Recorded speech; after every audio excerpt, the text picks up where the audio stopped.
अस्सलाम वालेकुम, welcome to Asha recipe. सेवइयों वाली खीर की बहुत ही मज़ेदार, बहुत ही हेल्दी और झटपट बन जाने वाली ऑल टाइम फेवरेट रेसिपी देने जा रही हूँ आपको। आइए देखते हैं इसे हमने कैसे तैयार किया है। करते हैं जी बिस्मिल्लाहिर्रहमानिर्रहीम से। बहुत ही मज़ेदार दूध वाली सेवइयों की रेसिपी देने जा रही हूँ आपको।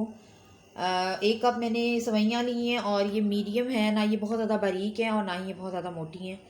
तो मीडियम साइज़ की मैंने सेवइयाँ ली हैं।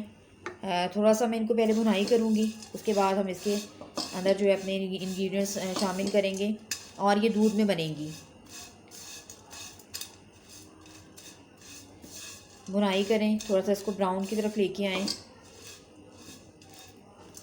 और अभी तक मैंने इसमें कोई ऑयल वगैरह घी वगैरह कुछ नहीं डाला। फ़िलहाल हम इनको सिंपल थोड़ा सा भूनेंगे।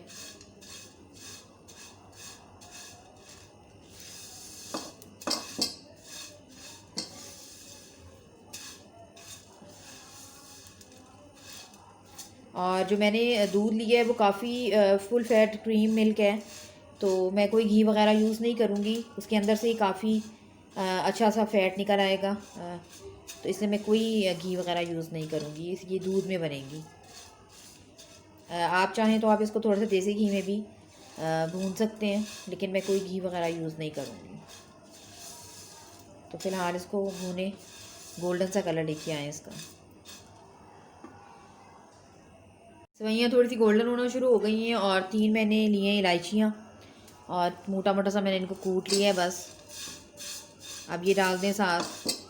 खुशबू आना शुरू हो गई है और सेवइयों का कलर भी चेंज होना शुरू हो गया है। अगर मैं इसमें डायरेक्ट दूध डाल दूँगी तो ये सेवइयाँ जो है वो थोड़ी सी अकड़ जाएंगी, तो इसलिए मैं पहले थोड़ा सा इसको पानी में नरम करूँगी, उसके बाद मैं इसमें दूध शामिल करूँगी। ये भी एक तरह से टिप है। सेवइयाँ हमारी भुन गई हैं। पानी डालूँगी, तकरीबन आधा ग्लास पानी जाएगा इसमें और उसी में हमारी सेवइयाँ जो हैं वो नरम पड़ जाएंगी, यानी कि थोड़ी थोड़ी सी कुक हो जाएंगी। तो फ़िलहाल इसको पानी में पकने दें, बाद में हम दूध शामिल करते हैं। कुक हो गई हैं, अब दूध डाल दें। तकरीबन ½ kg मैं दूध यूज़ कर रही हूँ। बस और जाएगा इसमें दूध और तकरीबन ये ½ kg दूध हो जाएगा। और 1 कप मैंने सेवियाँ ली थी, उसके हिसाब से मैं दूध डाल रही हूँ। और ड्राई फ्रूट में मैंने आमंड लिए, बादाम। आप चाहें तो जो आपको पसंद है आप यूज़ कर सकते हैं। तो इसको पकने देते हैं। अब मैं चीनी डालूँगी। चीनी आप हस्बे ज़रूरत यूज़ कर सकते हैं। मैं तकरीबन आधा कप डालूँगी, ज़्यादा चीनी नहीं मैं यूज़ करूँगी। अब इसको पकने दें।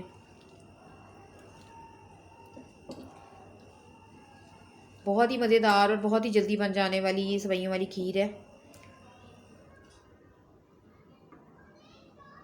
क्योंकि खीर को पकते हुए तकरीबन 3-4 मिनट हो गए हैं। आप देख सकते हैं कि इसकी जो अंदर है थिकनेस आना शुरू हो गई है।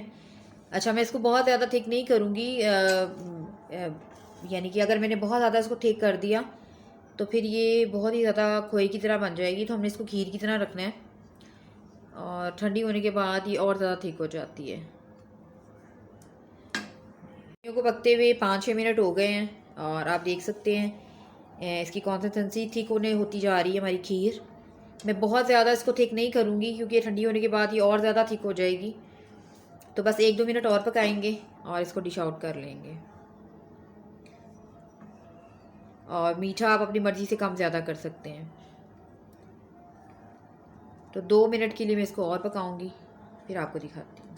आफ्टर 2 मिनट्स आप देख सकते हैं खीर हमारी जो है काफ़ी हद तक थिक हो गई है, जितनी मैं रखना चाहती हूँ बस। क्योंकि अगर इससे ज़्यादा हमने इसको पकाया तो ये बिल्कुल ही सख्त बन जाएगी, थिक बन जाएगी और ठंडी होने के बाद ये और ज़्यादा थिक हो जाती है। तो मैं इसे डिश आउट करती हूँ और आपको दिखाती हूँ। उम्मीद करती हूँ मेरी आज की ये बहुत ही मज़ेदार सी और ऑल टाइम फेवरेट सेवइयों की खीर की रेसिपी आपको पसंद आएगी। अगर आपको मेरी रेसिपीज़ पसंद आ रही हैं तो प्लीज़ मेरे चैनल आयशा रेसिपीज़ को सब्सक्राइब कीजिए, लाइक कीजिए, शेयर कीजिए। अगले रेसिपी तक के लिए अल्लाह हाफ़िज़।